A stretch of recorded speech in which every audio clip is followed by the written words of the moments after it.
Hello, pre-calculus students. In our last video, we covered quadratic functions, which graph to be parabolas. In this lesson, we're going to talk about polynomials of a higher degree. So let's take a look at what we have here. Remember our definition of polynomials, where these exponents must be whole numbers. Some properties of polynomials, they are at least polynomials with real coefficients. So all these a values are real numbers. The graph is continuous. That means you can graph it without having to pick your pencil up off the paper. The domain is the set of all real numbers, and the graph is smooth. There are no corners. Now you might think, what about the vertex of a parabola? Well, a vertex of a parabola is actually a smooth change of direction. It's not a point like you have in an absolute value function. Now I want to show you what's one of the coolest things about polynomials of higher degree. Now notice y equals x to the first is a straight line. Y equals x squared, let me back up. A straight line goes one direction. Y equals x squared is a parabola, it goes two directions, 1, 2. Now this is y equals x cubed, but you can actually have a graph like this. It would be a cubic function. So y equals x cubed plus something x squared plus something x plus a constant. And you'll notice it goes three directions, 1, 2, 3. Y equals x to the fourth looks like a super skinny parabola, but it could be 1, 2, 3, 4 directions. And then y equals x to the fifth looks like a super skinny x to the third function, but you could go 1, 2, 3, 4, 5 directions. So the bottom line is this exponent tells you how many directions your curve can go. Now you'll notice this one, we're talking not, the domain is always the real numbers. The range is also all real numbers for this x to the first, for an x to the third, because you can see it goes off to negative infinity and positive infinity, so it's all real numbers. X to the fifth, 1, 2, 3, 4, 5, goes off to negative infinity and positive infinity. So these odd-numbered or odd-powered polynomials all have a range of all real numbers. What about x squared and x to the fourth and x to the sixth? Well, they could have a relative min-max and an absolute minimum or maximum. So this one here is an absolute minimum or maximum because it is the smallest value of the function.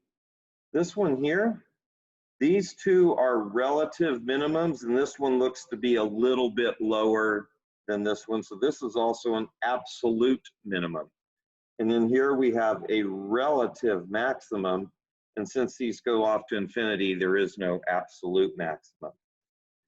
Same here, we have a relative minimum here, a relative minimum here, a relative maximum here, and they go off to infinity. Oh, I'm sorry, that's x to the fifth anyway.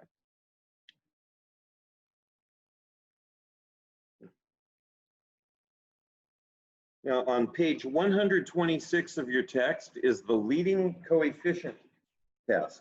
Now this leading coefficient test only applies to polynomials, and this section is about polynomials. Essentially what it tells you is this. If you have an odd powered function, let's go back to this slide here. If you have an odd powered function, if the leading coefficient is positive, so 3x to the first, or 3x cubed plus 2x squared minus 7x plus 5. So the leading coefficient is positive, then the graph as x approaches negative infinity, so as x goes this way, y goes off to negative infinity. And if x goes off to positive infinity, y goes to positive infinity. If, however, the leading coefficient is negative, all these graphs flip over. So now it would be a negative 2x, it would go down like this. Negative x cubed, this would flip over the x-axis. In which case, as x approached negative infinity, y would approach positive infinity, and as y approached positive infinity, if this were flipped over, this would go off to negative infinity. They explained it a lot more detail and confusion on page 126. And then they say if your function is got an even power, it's always going to, because a squared, a fourth, a sixth, even negative numbers are going to become positive. As x goes to negative infinity, x goes to negative or positive infinity, y goes off to positive infinity. And if it's the leading coefficient is negative, then as x goes to negative or positive infinity, this graph would be flipped over and y would go to negative infinity.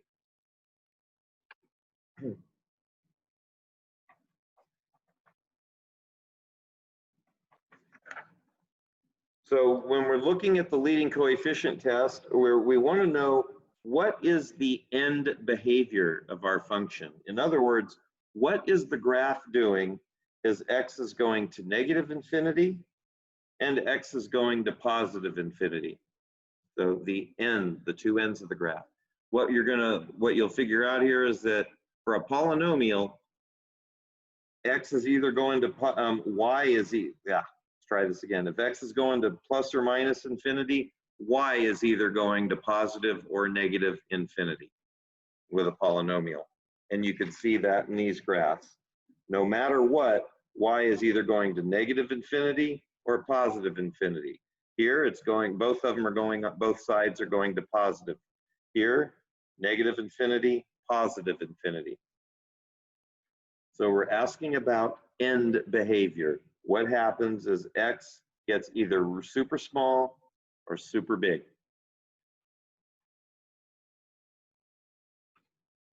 Now there is some terminology that I'm not super adept at. I know that polynomials have roots, equations have solutions, functions have zeros. Those all for our purposes, we're going to use those terms interchangeably. You can see this is an x cubed function because it goes 1, 2, 3. Now here, we're saying a is a zero of the function. That means that f of a is 0. That means the point a0 is an x-intercept. And if we were to find the equation of that function, y equals something x cubed, something x squared, we would find that x minus a is a factor of f. And we'll see that later on.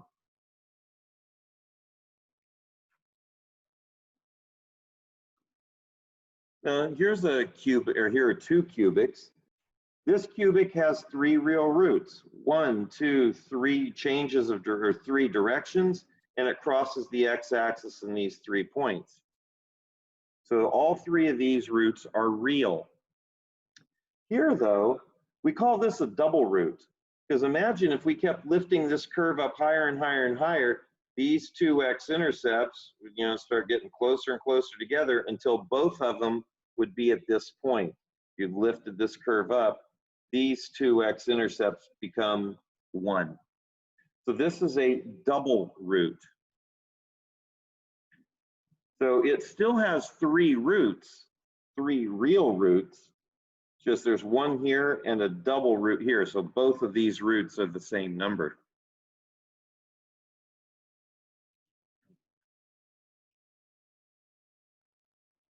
Again, looking at an x cubed looking function, I can tell that it has real roots at -1, 1, and 2. So as I said earlier, that means x minus 2 must be a factor.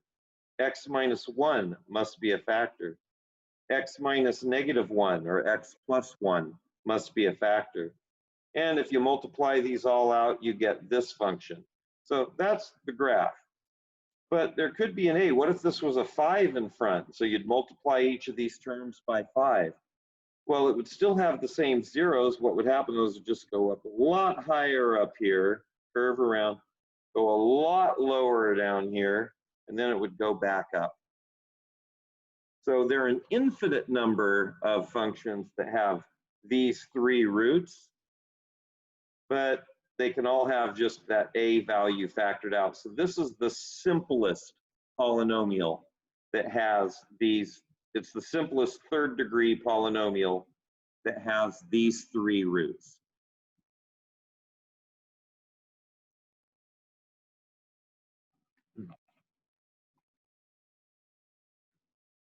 Now this one we know is a double root. When your graph just kisses the axis like that and goes back up, you know, it's coming down, kisses the axis, goes back up, we know that's at least a double root.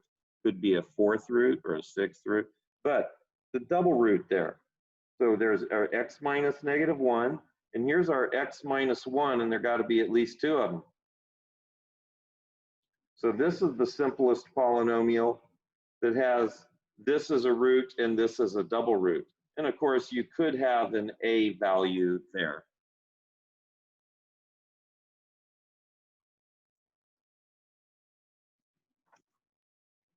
More on repeated roots. So if this was your function, the graph would look like this. If you factor out that x cubed, you can see that there's a triple root at x equals 0, because that's x minus 0 times x minus 0 times x minus 0 times 3x minus 4. So there are 4 roots, which makes it a 4th degree polynomial, but there's a triple root here at 0. When you have an odd number of multiple roots, like we have 3 here, the graph will cross the x-axis. When you have an even number of roots, like this is a double root, so there are 2 roots here, it just kisses the axis and goes back in the direction from which it came. It's coming from up here, goes back up. So triple root is an odd power. It can cross through the axis. And then the last root, the 4th root, is going to be at x equals 4/3. So instead of going 1, 2, 3, 4, the 1, 2, 3 roots all became 1 here. So again, a triple root or an odd number of roots can or will pass through the x-axis. Keep on going. If you have an even number of multiple roots, it's just going to kiss the axis. And there's a double root here. The 2 is an even number. We have the intermediate value theorem, which says if your graph is continuous from here to here, and let's just say a is less than b, and f of a is not equal to f of b, so they're 2 different values. All the intermediate value theorem says is that since it's continuous and you never take your pencil off the paper, your function f will take on every y value between here and here. So that means that if this y value is negative, this y value is positive, there must be a place between a and b where the function value is 0.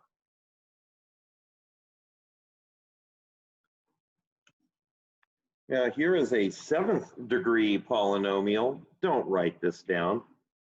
But all it says is here's f of a, here's f of b. All the intermediate value theorem says is somewhere, broke the remote, somewhere between this point and this point, there is at least one place where this function will take on every value from f of a with that negative number to f of b, that positive number. So that graph takes on every value between those. Now you can see it takes on some higher ones.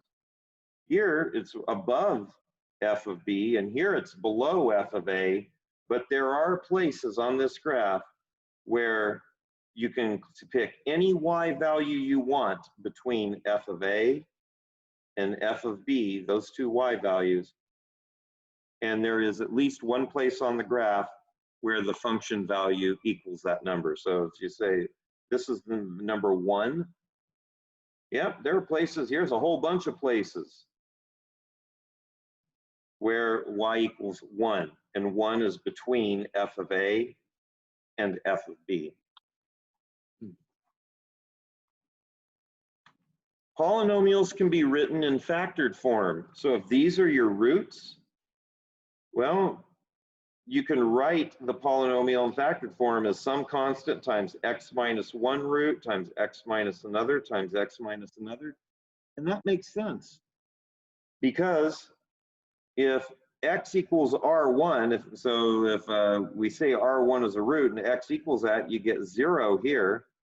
All these other things times 0 gives you 0. So at x equals that number, y is 0. So it's an x-intercept, it's a root. Now here's something nifty.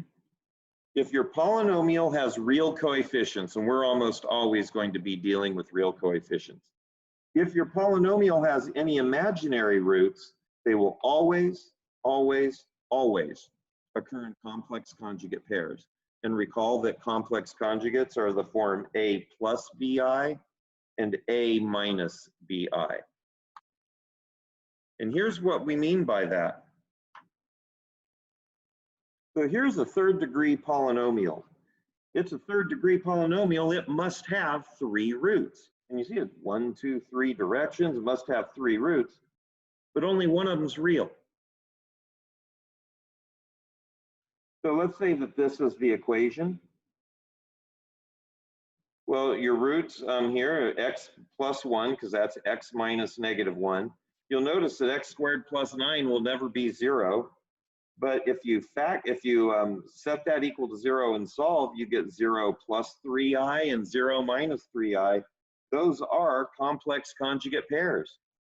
So if you FOIL this out, this is the polynomial you get. Here it is, graphed. Here's your 1 real root. 2 imaginary roots are complex conjugate pairs. For the current textbook we're using, here's page 134, number 69. Here are 3 roots. N is equal to 3. These are all real numbers, by the way. So what polynomial has these 3 roots? Well, the simplest one, we're going to let a equal 1. And then x minus this root, x minus this one, and x minus this one. The simplest way to do this would be, this is like an a minus b times a plus b. So you know that's a squared minus b squared times x. So this polynomial is the simplest polynomial of third degree that has these 3 roots.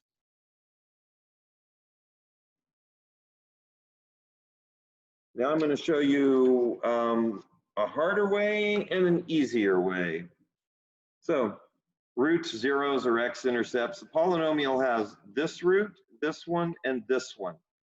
These are complex, no, they're not complex conjugates, never mind. These are all 3 real. So you could go x minus 0 times x minus this first root times x minus this second root. Let's distribute the negatives. Now if we regroup here, this is x minus 1 minus root 3, x minus 1 plus root 3. Well, this is like a minus b times a plus b. So you know that's going to be a squared minus b squared. Well, a squared, x minus 1 quantity squared gives us this, minus 3, because that's minus the b squared. Then we finally multiply this last x. So this polynomial is the simplest polynomial that has these 3 roots. Doesn't this look like fun? My guess is you're probably going, oh my God, I have to get out of this class. Don't worry, that's the hard way of doing this. I'm now going to show you an easier way.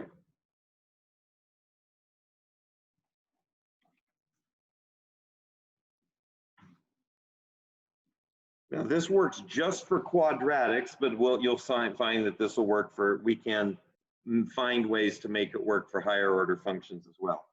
This is an x squared polynomial. We know it has two roots, negative b plus all this over 2a, and negative b minus all this over 2a. If you add these two together, the roots cancel, so you get negative b plus negative b is negative 2b over 2a is negative b over a. So you take any quadratic function, its two roots will add to negative b over a. Now, if you multiply these together, this is like, a plus b, a minus b, so it's going to be a squared minus b squared. So this squared is b squared minus, then this squared is just b squared minus 4ac. Distribute the -1, cancel. Your product, your roots, when you multiply the two roots together, will always equal c over a. Watch how we can use that. Let's say that we have roots of 3 and 4. When we remember, and I recommend that you just memorize this, that the sum of the two roots of a quadratic is negative b over a. Well, the sum is 7, and that's equal to negative b over a. The product is 12, which must be c over a. Well, make that 7 over 1 and 12 over 1. Then if you let a equal 1, negative b is 7, so b is negative 7. C is 12. X squared minus 7x plus 12 is the polynomial that has these roots. Now, you could have gotten that by going x minus 3 times x minus 4. But I wanted to show you that this negative b over a and c over a works, because now we got these two roots. Now, this is a complex conjugate pair, so we know that that's two imaginary roots of a quadratic. You can think of that as a parabola above the x-axis, never crosses the x-axis. Still got two roots. Well, if you add these together, you get 4, which is negative b over a. If you multiply these together, you get 4 minus negative 25, which is 29, which is c over a. Well, that means if you let a equal 1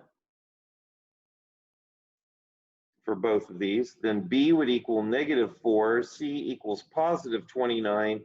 There is your quadratic that has these two roots. And you're not going through this whole process. You've just memorized that the sum of two roots of a quadratic is negative b over a, and the product of two roots of a quadratic is c over a. Now, you can confirm that these two, or that this polynomial has these two roots by using the quadratic formula.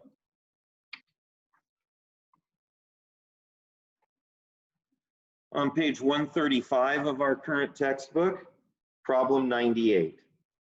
You can see that the volume is length times width times height. You should be able to see where this comes from, where this formula comes from. We know that x has to be greater than 0 or you're not cutting anything out of the, you're not cutting any squares out of the corners. And x has to be less than 6, because if it's bigger than 6, then this length becomes negative. So the domain of our real world problem is x got to be somewhere between 0 and 6. And if you graph this using Desmos, which I recommend that you do, you'll see what happens. And you can graph it, just type it in just like you see here into Desmos. I know that was a really long lesson, And there was a lot more instruction there than I've been doing. Normally, I just give you the slides in these videos and you pay attention in class. However, wanted to give you plenty of instruction because I think some of you are going to have to go back and watch this video again, because this isn't necessarily easy stuff, or at least if it is easy, there's a lot of it there, and you might have to go back and review it a couple times to make sure that you get it all. But having said that, hope you got good notes, and I'll see you later. Have a great day.